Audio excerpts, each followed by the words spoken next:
अल्हम्दुलिल्लाह वस्सलातु वस्सलामु अला रसूल। ग्रुप आपको मसाइल और उनका ग्रुप में सवाल आयो है, फला शख्स मूंखे पिट कई था, कुरो उन्हीं जी पिट मूंखे नड़ंदी, ई सवाल आयो है।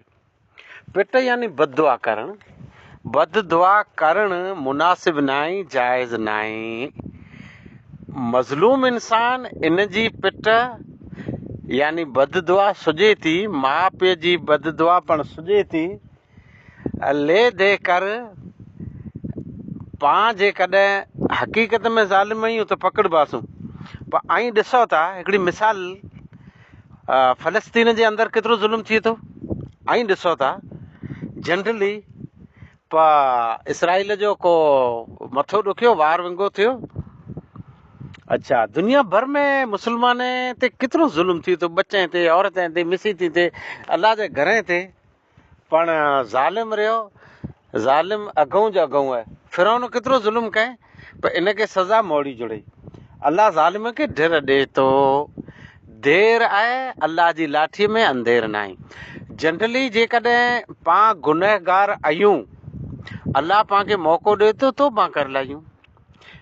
अने जेकॾहिं पां गुनहगार आहियूं ऐं मौक़ो मिलियो तौबा न कई त पाण खे सज़ा दुनिया में मिले, आख़िरत जो कफ़ारो बनी वेंदो। इन गुनाह जो आख़िरत में पां छूट आहियूं।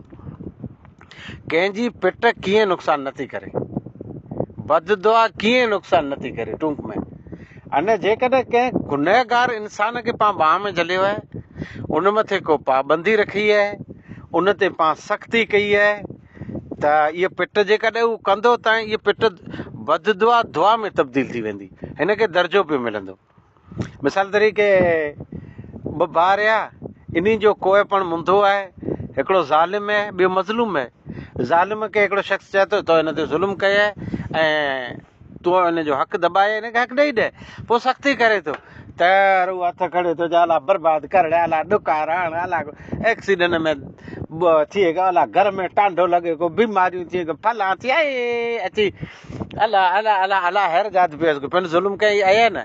इन वारियूं ई मड़े पिटूं बद दुआऊं जेकी रहियूं से दुआ में तब्दील थी वेंदियूं। इन जी बद दुआ, इन जी पिट कीअं पण पाण खे नुक़सान की न कंदी। वाख़िर दवाना अल्हम्दुलिल्लाहि रब्बिल आलमीन।